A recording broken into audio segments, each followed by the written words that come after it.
శ్రీమాత్రే నమః. ఓం శ్రీ వారాహి దేవ్యే నమః. అందరికీ నమస్తే అండి. ఈ వీడియోలో ఈ వారాహి నవరాత్రి ఉత్సవాల్లో భాగంగా వారాహి దీక్షని ఏ విధంగా తీసుకోవాలి, ఏ ఏ నియమాలు ఈ దీక్షలో ఉన్నప్పుడు పాటించాలి, ఎన్ని రోజులు ఈ దీక్షను తీసుకోవచ్చు, ఎక్కడ ఈ దీక్షను ఇస్తున్నారు, ఇవన్నీ కూడా పూర్తి వివరాలతో ఈ వీడియోని షేర్ చేస్తున్నానండి. ఎక్కడా కూడా స్కిప్ చేయకుండా చూడటానికైతే జాగ్రత్తగా వినండి. దీక్షను తీసుకోవాలనుకున్న వాళ్ళు ఆ నియమాలు తెలుసుకొని మీరు పాటించగలిగితే అప్పుడు ఈ వారాహి దీక్షను అయితే తీసుకోండి. ముందుగా ఈ దేవాలయం వైజాగ్లో ఉందండి. ఇది నేను ఎలా వెళ్ళాలి, అడ్రస్ ఏంటి, ఎక్కడ ఉంది ఈ దేవాలయం అనేది ఒక వీడియో అయితే షేర్ చేస్తున్నానండి. ఎండ్ స్క్రీన్స్లో ఇస్తాను, చెక్ చేయండి. ఇది అల్లీపురం రోడ్లో ఉంటుందండి. మెయిన్ రోడ్ నుంచి వస్తుంటే వివేకానంద వారి స్టాచ్యూ ఉంటుంది. ఆ స్టాచ్యూ ఆపోజిట్ లైన్లోకి వెళ్ళగానే మనకి సాయి దర్బార్ అని ఒక ఫ్లోర్లో ఒక బిల్డింగ్లా కనబడుతుంది. అక్కడే ఒక ఫస్ట్ ఫ్లోర్లో సాయిబాబా వారు, అలాగే రెండో ఫ్లోర్లో పైన దత్తాత్రేయ స్వామి, అనఘాదేవి, రాజశ్యామలాదేవి, వారాహి అమ్మవారు మొత్తం కొలువై ఉంటారనమాట.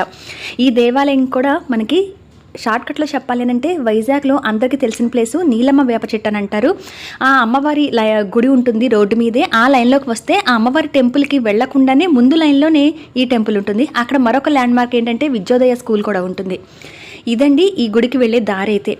ఇక్కడ అమ్మవారికి విశేషంగా పూజలు అనేవి జరుగుతూ ఉంటాయి. నిత్యం కూడా అమ్మవారి పూజలు జరుగుతూ ఉంటాయి, కుంకుమ పూజలు జరుగుతూ ఉంటాయి, హోమాలు జరుగుతూ ఉంటాయి. ఏదైనా తమ సమస్యలు చెప్పుకొని వాటి నుంచి బయటపడటం కోసం కూడా అమ్మవారికి దగ్గరకు వచ్చి వారి సమస్య చెప్పుకొని అది తీరిన తర్వాత మళ్ళీ అమ్మవారి దర్శనానికి కూడా వచ్చేవాళ్ళు కూడా ఎక్కువ మందే ఉన్నారు. అయితే భగవంతుడు మన కోరికలు తీరిస్తేనే మనం పూజలు చేస్తాము అనే కాకుండా మనం ఏ కష్టం వచ్చినా ఆ కష్టం నుంచి మనకి గట్టెక్కే సమస్య నుంచి బయటపడే మార్గాన్ని ఆ భగవంతుడు మనకు కల్పిస్తాడని ఆ అమ్మవారు మనకు సూచిస్తుందని నమ్ముతూ అమ్మవారిని పూజిస్తూ ఉండాలి. వారాహి అమ్మవారు ఇక్కడ పెట్టిన తర్వాత, ఈ గుడి కట్టిన తర్వాత కూడా చాలామంది ఎక్కువ అమ్మవారి దర్శనానికి అయితే వస్తూ వారి కుంకుమ పూజలు చేయించుకుంటూ కూడా ఉన్నారండి. మరి ఈ వారాహి నవరాత్రి ఉత్సవాల్లో భాగంగా ఈ దేవాలయంలోనే వారాహి దీక్షను అయితే ఇస్తున్నారు. మరి ఆ దీక్షకు కావాల్సిన వస్తువులు ఏంటి, ఎప్పుడెప్పుడు ఈ దీక్షను తీసుకోవచ్చు అనేది చూద్దామండి. ముఖ్యంగా వారాహిదేవి నవరాత్రులు ఈ 2025వ సంవత్సరం జూన్ 26 నుంచి ఆషాఢ శుద్ధ పాడ్యమి నుంచి మొదలుకొని జూలై 4వ తారీఖు ఆషాఢ శుద్ధ నవమితో ముగుస్తున్నాయి. మరి 9 రోజులు కూడా అమ్మవారిని అతి సులువుగా మనం కూడా ఇంట్లో పూజన చేసుకుంటూ అమ్మవారి దర్శనం కూడా చేసుకోవచ్చు. మనము దుర్గాదేవి అంటే దేవి నవరాత్రులు జరుగుతున్నప్పుడు భవానీ మాలను ఏ విధంగా తీసుకుంటున్నామో ఇప్పుడు ఈ వారాహి దీక్షను కూడా తీసుకునే వాళ్ళు కూడా ఉన్నారు. ఈ దేవాలయంలో మామూలుగా గుడి కట్టినప్పటి నుంచి కూడా దీక్షలు ఇస్తున్నారు, అక్కడే విరమణ చేస్తున్నారు, ఇవన్నీ జరుగుతూనే ఉన్నాయి. మరి ఈ సంవత్సరం ఈ 9 రోజులు భాగంగా ఈ రోజుల్లో దీక్షను తీసుకోవాలి అనుకున్న వారు మనకి 25వ తారీఖు జ్యేష్ఠ అమావాస్య ఉదయం నుంచి సాయంత్రం లోపల వరకు కూడా మనము కావలసిన పూజా వస్తువులన్నింటినీ ఏర్పాటు చేసుకోవాలి. ముఖ్యంగా కావాల్సినవి ఆడవారు ఎర్రటి చీర, ఎర్రటి రవిక అంటే జాకెట్, ఇవి కట్టుకుంటాం కదా భవానీ మాల తీసుకున్న వాళ్ళు. డ్రెస్ వేసుకునే పిల్లలైతే కనుక పూర్తిగా ఎర్ర రంగులోనే డ్రెస్సు, చున్నీ, బాటము అంతా ఉండేలా చూసుకోవాలి. మగవారికి అయితే తెలిసిందే కదండి, ఫ్యాన్ షర్ట్ కానీ లేదా పంచా పైన ఉత్తరీయం కానీ లేదా షర్ట్ కానీ వేసుకుంటూ పూర్తిగా ఎర్రటి వస్త్రాలతో ఈ దీక్షను చేపట్టవలసి ఉంటుంది. మరి ఇలా ఎర్రటి వస్త్రాలనేవి 2 జతలైతే మనమే ఏర్పాటు చేసుకోవాలండి. ఎందుకంటే ఒక 9 రోజులు దీక్షను తీసుకోవాలని అనుకుంటే ఒకే డ్రెస్ మీద ఉండం కదా, ఒకటి వాష్ చేసుకుంటున్నప్పుడు మరొకటి వేసుకోవడానికి ఉండాలి కాబట్టి 2 జతలు అనేవి ఏర్పాటు చేసుకోవాలి. ఈ వస్త్రాలతో పాటు అమ్మవారికి పసుపు, కుంకుమ, పూలు, తమలపాకులు, కొబ్బరికాయ ఇటువంటి పూజా వస్తువులు దీక్షను చేపట్టేటప్పుడు తీసుకువెళ్ళాలి గుడికి. అలాగే ఇక్కడ ముడుపు అనేది కావాలి అనుకుంటే ఇంటికి తెచ్చుకొని ఆ పూజ గదిలో ముడుపు పెట్టుకుంటాము అని అంటే కనుక 150 రూపాయలు చెల్లించి ఇక్కడ ముడుపు అనేది ఆ గుళ్ళో తీసుకోవచ్చు. అలాగే 50 రూపాయలు చెల్లిస్తే కనుక రక్ష కూడా ఇస్తారు. ఇది వారాహి ఈ నవరాత్రి దీక్ష తీసుకునేటప్పుడు ఆ రక్షణ ధరించాల్సి ఉంటుంది. దీంతోపాటు వీరు మెళ్ళలో వేసుకోవడానికి రుద్రాక్ష మాల కానీ తులసి మాల కానీ తెచ్చుకొని ఆ దీక్షను వేయించుకునేటప్పుడు గురువుగారి చేత వేయించుకోవచ్చు. దీక్ష విరమణ కూడా ఈ ఆలయంలోనే జరుగుతూ ఉంటుంది. ఇక్కడ చూసారు కదండి, అందరూ కూడా పసుపు కుంకుమలు తీసుకుని వెళ్ళి అమ్మవారికి కుంకుమ పూజలని విశేషంగా జరుగుతూ ఉంటాయి. ఇవి కేవలం ఒక వారాహి నవరాత్రి ఉత్సవాల్లోనే కాదండి, విడిగా కూడా రోజు కూడా అమ్మవారికి ఎవరైనా మీరు కుంకుమ పూజ చేయించుకోవాలనుకుంటే మినిమం పూజా సామాన్ తీసుకువెళ్ళి 300 రూపాయలు టికెట్ అనేది తీసుకొని మనం పూజను చేయించుకోవాలి. అయితే ఈ దేవాలయంలో ఇలా ఫీజు అంటే మనం ఏదైనా రుసుము చెల్లించి తీసుకున్న డబ్బులు కానీ అమ్మవారి హుండీలో వేసినవి కానీ ఇవన్నీ కూడా పూర్తిగా వాళ్ళు పేద ప్రజలకి సాయం చేయడం కోసం వాడుతున్నారు. అన్నదానం జరుగుతూ ఉంటుంది. పేదవాళ్ళకి వాళ్ళు చాలా వరకు సహాయపడుతూ వారి కార్యక్రమాలు అయితే ఈ ఒక ట్రస్ట్ లాగా నడుపుతున్నారండి ఈ దేవాలయాన్ని.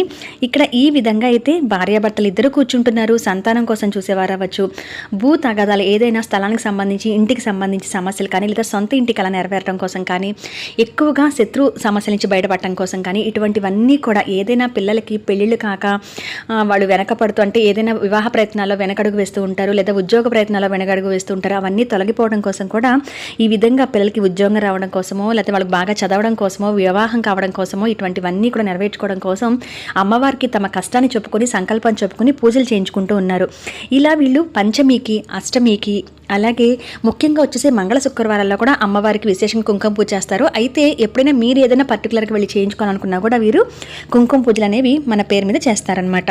అయితే ఇక దీక్ష విషయానికి వస్తే ఈ విధంగా ఎర్రటి వస్త్రాలు, రుద్రాక్షమాల కానీ, తులసిమాల కానీ, అమ్మవారికి కావాల్సిన మినిమం పూజా సామాను ఇవన్నీ తీసుకొని దేవాలయానికి వెళ్ళి మీరు 25వ తారీఖు ఒకసారి మీ వస్తువులన్నీ ఒక కవర్లో పెట్టుకొని మీ పేరు చీటీ అనేది రాసేసి అక్కడ పెడితే వాళ్ళు ఆ వస్తువులన్నీ కూడా అమ్మవారి దగ్గర పెడతారనమాట.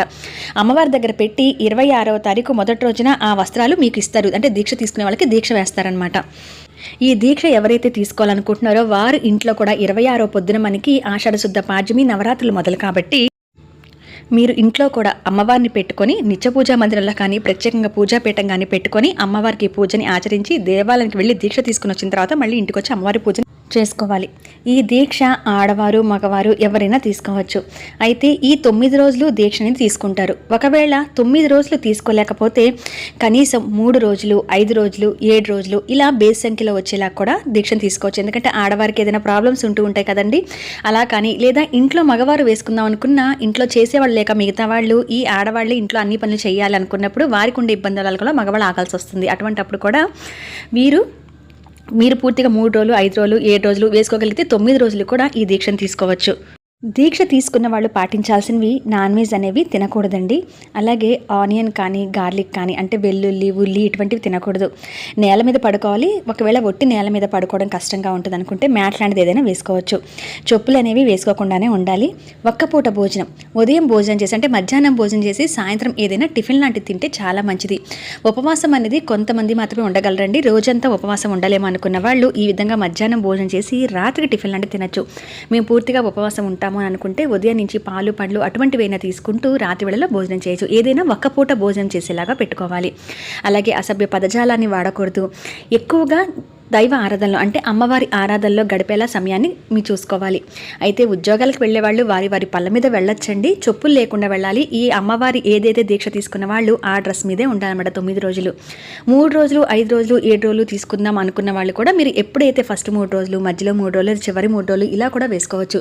ఎప్పుడు వేసుకున్న దీక్షా విరమణ అన్నప్పుడు ఒకసారి గుళ్ళోకి వెళ్ళి మీరు అక్కడ వాళ్ళతో సంప్రదించి ఆ దీక్షా విరమణ ఏ రోజు తీస్తారో కనుక్కొని మీరు వేసుకున్న 3 రోజులను బట్టి కనుక్కొని దీక్ష విరమణ పాటించాలి.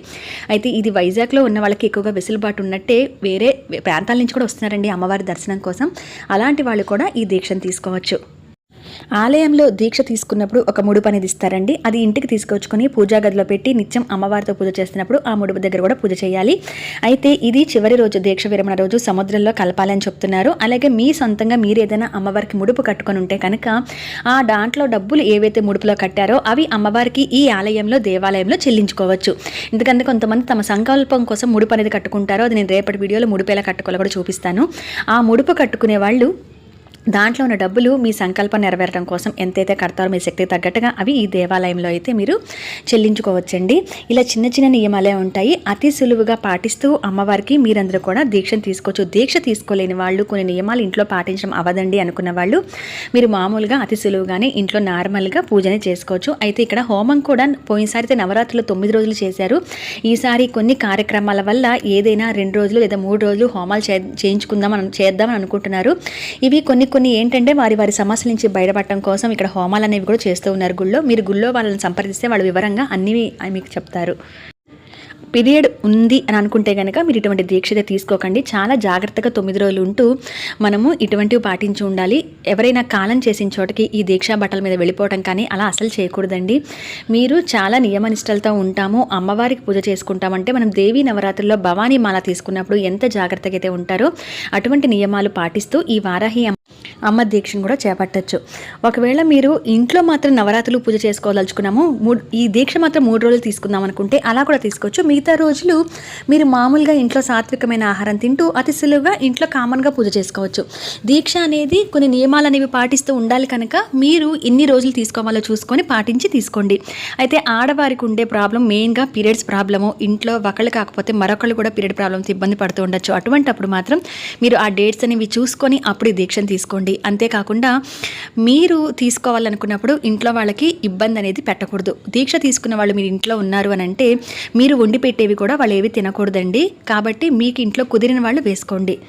లేదా ఏదైనా హెల్త్ ప్రాబ్లం వల్ల ఇర్రెగ్యులర్ అయ్యి అలా అటువంటప్పుడు అనుకోకుండా వచ్చింది అని అంటే మీరు దూరంగా ఉంటూ ఇంట్లో వాళ్ళు మామూలుగా పూజ చేసుకోవటం, వాళ్ళు వండుకొని తినటం, లేదా మరెవరైనా శుచిగా వండి పెడితే తినచ్చు. కానీ ఈ పీరియడ్లో అంతా కలిపేసి అలా మాత్రం అసలు దీక్షను తీసుకోకూడదు, ఇంట్లో కూడా పూజన చేయకూడదండి. ఇది మీ అందరికీ కూడా తెలిసిందే, జస్ట్ రిమైండర్ లాగా మరొకసారి చెప్తున్నాను. ఇవన్నీ కూడా ఈ వారాహి దేవాలయంలో ఏవైతే పాటిస్తున్నారో అవి మాత్రమే నేను మీకు చెప్పానండి. నేను సొంతంగా చెప్పినవైతే ఏమీ కాదు. అక్కడ గురువుగారిని కనుక్కొని మరో 10 మందికి తెలియచేయాలి అనే ఉద్దేశంతో మాత్రమే ఆ వివరాలన్నీ కూడా నా వీడియో ద్వారా షేర్ చేశాను. ఇంట్లో పూజ చేయాలనే సంకల్పం పెట్టుకుంటే ఉదయం సాయంత్రం ఏ విధంగా అయితే దీపారాధన చేస్తామో, దీక్షలో ఉన్న వాళ్ళైతే కనీసం మీరు దీక్ష తీసుకున్న రోజులైనా సరే తప్పనిసరిగా ఉదయం సాయంత్రం అమ్మవారి దగ్గర దీపాన్ని పెట్టి ధూపం చూపించి పూజ అయితే చేసుకోవాలండి. కనీసం మీకు వచ్చిన స్తోత్రాలు, అష్టోత్రాలు ఇవైనా చదువుకోవాలి. అమ్మవారికి ఏదో ఒకటి నివేదన చేయాలి. పాయసం, పులిహోర, పొంగల్ ఇటువంటి నివేదన చేయాలి. గారెలు ఇటువంటివి అవి ఏమీ వండలేకపోతే పాలు, పండ్లు, పానకం తప్పనిసరిగా అమ్మవారికి నివేదన చేయవచ్చు. అలాగే దానిమ్మ గింజలు, చిలకడ దుంపలు, క్యారెట్, ఇటువంటి బీట్రూట్, ఇటువంటి భూమిలో పండేవన్నీ కూడా అమ్మవారికి నివేదన చేస్తూ ఉంటారు. మీరు మీకున్నంతలో శక్తి మేరకు సులువుగా చేసుకుంటూ ఈ పూజ అనేది చేసుకోండి. దీక్ష తీసుకున్నా లేదా తీసుకోకుండా పూజ చేసుకుంటున్నా ప్రత్యేకంగా పూజాపీఠం పెట్టినట్లయితే పూజాపీఠం పెట్టే చోట కూడా శుచిగా ఉంచి అప్పుడు పూజాపీఠాన్ని, అమ్మవారి చిత్రపటాన్ని ఏర్పాటు చేసుకొని మీరు ఈ పూజని అయితే ఆచరించవచ్చు. బయటకు వెళ్ళొచ్చిన బట్టలతో ఆ పూజా ప్రదేశం దగ్గరికి వెళ్ళటం కానీ, ఆ వస్తువులు ముట్టుకోవడం కానీ అసలు చేయకూడదండి, పొరపాటున కూడా. ఇవి అందరికీ తెలిసిందే. అఖండ దీపం పెట్టాలి అనుకున్న వాళ్ళైతే కనుక దీక్ష తీసుకున్న దగ్గర నుంచి ఆ దీక్ష విరమణ చేసి ఇంటికి వచ్చే వరకు కూడా ఆ అఖండ దీపం కొండకకుండా చూసుకునే బాధ్యత చూడగలము. రాత్రిళ్ళు కూడా మేము ఆ దీపాన్ని సంరక్షించుకోగలము అనుకుంటే మాత్రమే అఖండ దీపాన్ని పెట్టుకోండి. అది కంపల్సరీ అయితే కాదు. కలశం కూడా పెట్టుకోవాలని కంపల్సరీ ఏం కాదండి. కొన్ని పెట్టుకున్నప్పుడు ఆ నియమ నిష్టలకి మనం కరెక్ట్గా ఉంటాము అన్న దృష్టితో ఈ కలశం కూడా ఏర్పాటు చేసుకునే ఆనవాయితీ ఉంది అంటే కనుక కలశాన్ని కూడా ఏర్పాటు చేసుకోవచ్చు, లేదా చిత్రపటం పెట్టి సులువుగా చేసేసుకోవచ్చు. ఆడవారు కూడా ఎర్రటి గాజులు, ఎర్రటి చీర ధరిస్తారు కదండి. అంతేకాకుండా వారు కూడా చెప్పులు లేకుండా ఉండాలి. చక్కగా జల్లో పూలు పెట్టుకొని వారిని చూసిన అమ్మవారి స్వరూపంగానే అవతల వాళ్ళకి అభిప్రాయం కలిగేలా మనం భవానీ మాలలో ఎటువంటి దీక్షా నియమాలు పాటిస్తారో అటువంటివి పాటిస్తూ కూడా సులువుగా అమ్మవారిని పూజనైతే చేసుకోవచ్చండి. మరి వారాహి దీక్ష తీసుకోవాలనుకున్న 9 రోజులు కానీ లేదా 3 రోజులు కానీ నియమాలు అయితే ఇవే ఉంటాయి. నాకు తెలిసి మీకు ఎటువంటి సందేహం ఉండదని అనుకుంటున్నాను. ఎటువంటి సందేహం ఉన్నా నాకు ఒకవేళ మీ దీని గురించి తెలుసుకోవాలనుకుంటే నాకు కింద కామెంట్ అయితే చేయండి. ఈ దేవాలయంలో ఉన్న పంతులు గారిని అడిగి నేను మీకు ఇంకేదైనా సందేహాలు ఉన్నా అవి నేను తీర్చడానికి ట్రై చేస్తాను. మరి ఇన్ఫర్మేషన్ మీ ఫ్యామిలీకి, ఫ్రెండ్స్కి షేర్ చేయండి. లేదా కనీసం దీక్ష తీసుకోకపోయినా అమ్మవారి దేవాలయాన్ని అయితే, వైజాగ్లో ఉన్న దేవాలయాన్ని ఒకసారి దర్శనం అయితే అమ్మవారిది చేసుకోండి. మరి ఈ ఇన్ఫర్మేషన్ అయితే లైక్ చేయడం అస్సలు మర్చిపోవద్దు. షేర్ చేయండి, 10 మందికి తెలుస్తుంది. మరి మరొక మంచి ఇన్ఫర్మేటివ్ వీడియోలో మళ్ళీ మిమ్మల్ని అందరినీ కూడా కలుస్తాను. అంతవరకు సెలవు.